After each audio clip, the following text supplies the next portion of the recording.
Hi. நாங்கள் வந்து shopping கிளம்பிட்டோம், நானும் பாப்பாவும். நம்ம வீட்டில் இந்த மந்த் எண்டில் ஃபங்க்ஷன் வச்சுருக்காங்க. ஸோ அதனால் வந்து நாங்கள் ஷாப்பிங் பண்ண கிளம்பிட்டோம். இன்றைக்கி ஃபஸ்ட்டு டே ஆஃப் ஷாப்பிங். நாங்கள் பஸ் ஸ்டாண்ட் போயிட்டோம், காஞ்சிபுரம் பஸ் ஸ்டாண்டு. அங்கே வந்து தம்பி ஒய்ஃப் வந்தாங்க, அவங்களையும் பிக்கப் பண்ணிவிட்டு நாங்கள் ஆட்டோவில் போயிட்டுருக்கோம். ஸ்ரீ பாப்பா வந்து ரொம்ப எக்ஸைட்டாக இருந்தா. நான் ஒரு வாரமாக சொல்லிகிட்டே இருக்கேன் அவகிட்ட, நம்ம புது ட்ரெஸ் எடுக்க போகலாம் அப்படின்னு சொன்னதுலேருந்து எப்போ போகலாம் மம்மி எப்போ போகலான்னு கேட்டுகிட்டே இருந்தா. இன்றைக்கி வந்துட்டோம், நல்ல நாள் பார்த்துட்டு. அம்மா அப்பாவும் வந்து டைரெக்டாக வந்து கடைக்கு வந்துட்டாங்க. ஸோ நாங்கள் அங்கே போயிட்டு பார்த்துட்டு இருந்தோம். பட்டு சேலை எடுக்க தான் வந்திருக்கோம் தம்பி ஒய்ஃபுக்கு. என்ன ஃபங்க்ஷன் சொல்லிட்டு கெஸ் பண்ணியிருப்பீங்கன்னு நினைக்கிறேன். ஆமாங்க, பேபி ஷவர் ஃபங்க்ஷன் தான் வச்சுருக்கோம் நம்ம வீட்டில். ஸோ அதனால் அதுக்கு தம்பி ஒய்ஃபுக்கு பட்டு சேரீ எடுக்கலான்னு சொல்லிட்டு வந்துட்டோம். நிறைய கலெக்ஷன் காமிச்சாங்க.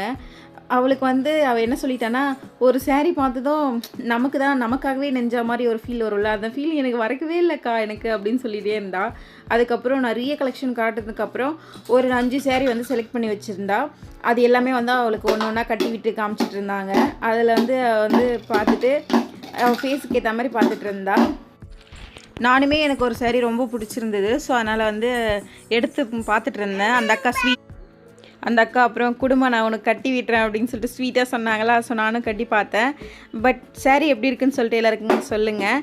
சேரீ வந்து ரொம்ப சூப்பராக இருந்தது. பட் ப்ரைஸ் கேட்டிங்கன்னா இவ்வளோ அமௌண்ட்டா அப்படின்ற மாதிரி இருக்கும். ஸோ அதனால் எனக்கு வேண்டாம், ப்ரைஸ் அதிகமாக இருக்குன்னு சொல்லிட்டு நான் எடுக்கவே இல்லை. பாப்பா வந்து ரொம்ப ஜாலியாக அங்கே சாமிலாம் இருந்தால் என்ஜாய் பண்ணிகிட்டு இருந்தா, சாமி கும்பிட்டுட்டு. இந்த சேரீ தான் வந்து ஃபைனல் பண்ணி வச்சா. பட் ட்விஸ்ட் இருக்குது, இதை பில் போடுற டைமில் வேணான்னு சொல்லிட்டா. அதுக்கப்புறம் இன்னொரு சேரீயை பார்த்து வச்சுருந்ததெல்லாம் ஃபஸ்ட்டே போனதுமே அந்த சேரீ தான் எடுத்தா அவள். இந்த மாதிரி வீடியோஸ் வேணால் சப்ஸ்கிரைப் பண்ணிக்கோங்க. பாய்.